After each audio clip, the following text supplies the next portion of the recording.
d'Emmanuel Macron qui s'exprime en 24 langues, qui agit finalement un petit peu comme une tête de liste aux européennes. Ça vous inspire quoi? Ça me ferait presque sourire, vous voyez, ce genre d'événement. Vous voyez, nous, avant de nous lancer, nous avons rencontré toutes les personnes de tous les pays d'Europe qui pourraient partager cette même idée que nous pour créer maintenant le peuple. C'est-à-dire que chaque mouvement ou parti dans ces pays vont partir avec leur étiquette politique, mais rassemblés dans l'Union européenne, au Parlement européen, une fois élus. Nous savons que nous formerons avec des alliés de différents pays de l'Europe, maintenant le peuple. On n'a pas attendu de partir en campagne pour faire le travail en aval qui est, je pense, le plus important. Après, ça me fait sourire pour la deuxième bonne raison, c'est qu'il se fatigue à parler à 24 pays alors qu'il n'est pas capable de parler actuellement à son propre pays et j'en veux pour cause le fait que les gilets jaunes soient toujours dehors et qu'ils attendent toujours des réponses de Monsieur le Président. Alors, il y a plusieurs idées, plusieurs propositions dans cette tribune. Alors déjà, il défend une préférence européenne, il se bat contre les replis nationalistes, il souhaite d'ailleurs empêcher les puissances étrangères de financer des partis. Qu'est-ce que finalement a comme arrière-pensée Emmanuel Macron, selon vous? Est-ce qu'il en a?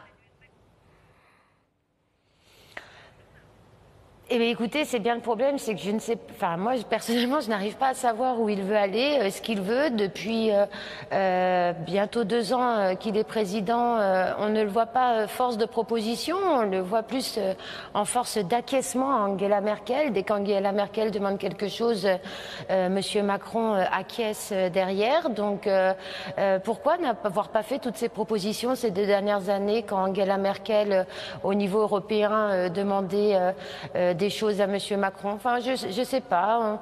Il n'y a pas de position pure et dure. Enfin, il n'y a pas de ligne réelle. Mais comme pour les présidentielles, hein, nous régulièrement on entend les députés En Marche nous dire qu'ils ont été élus sur un projet, le fameux projet que l'on trouve nulle part. Nous, notre programme, vous voyez, il est en vente dans toutes les bonnes librairies, il est en vente partout. On ne sait pas où il veut aller. Il n'est pas clair et il y joue toujours. Vous savez, alors présidentielle, c'était et droite et gauche et en même temps. Et là, j'ai l'impression qu'il veut faire à peu près la même chose. Et si j'ai qu'une chose à dire, c'est qu'on voit le résultat au niveau national pour la France de sa politique. Je vois pas pourquoi elle fonctionnerait au niveau européen. Est-ce que, selon vous, il y a des propositions dans cette tribune qui pourraient satisfaire justement le mouvement des Gilets jaunes où finalement ça n'a rien à voir, il est peut-être, selon eux, en tout cas à côté de la plaque toujours? Alors, je vous cache pas, hein, la tribune est tombée à 20h et j'étais en audition pour le plan santé 2022. Donc, je n'ai pas lu toutes ces propositions.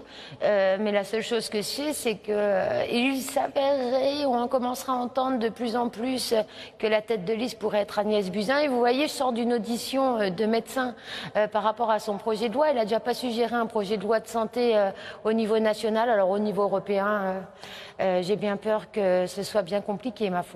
Alors Emmanuel Macron, hein, qui s'est exprimé également sous forme un petit peu de mea culpa quand on va trop vite, qu'on est trop rapide ou trop caricaturaux, on fait des erreurs. Hein. C'était lors d'une interview hier à une chaîne de télévision italienne. Que vous inspirent ces déclarations du chef de l'État ?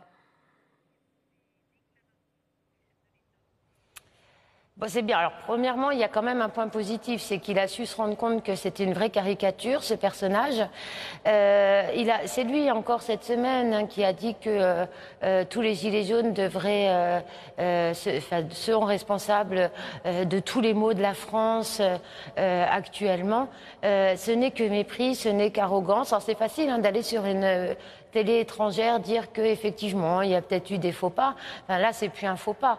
Il met le chaos dans notre pays parce que Je suis désolée, ce ne sont pas les Gilets jaunes qui mettent le chaos dans notre pays, mais c'est bien Emmanuel Macron, c'est bien sa politique et c'est bien son gouvernement qui est resté sans réponse aux Gilets jaunes alors qu'on n'arrêtait pas de les alerter quelques semaines avant le fameux 17 novembre où tout a commencé en leur disant attention, les gens veulent des réponses, veulent tout de suite que vous fassiez quelque chose. Ils n'ont pas voulu entendre. C'est toujours ce mépris de l'opposition, ce mépris des gens dans la rue.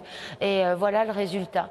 Donc voilà, c'est facile d'aller faire une espèce de mea culpa, mais vous remarquerez quand même que dans son mea culpa, il s'en veut pour les gens qui se plaignent de la situation, mais il ne s'en veut pas pour les Gilets jaunes qui, eux aussi, même s'ils manifestent, se plaignent de la situation.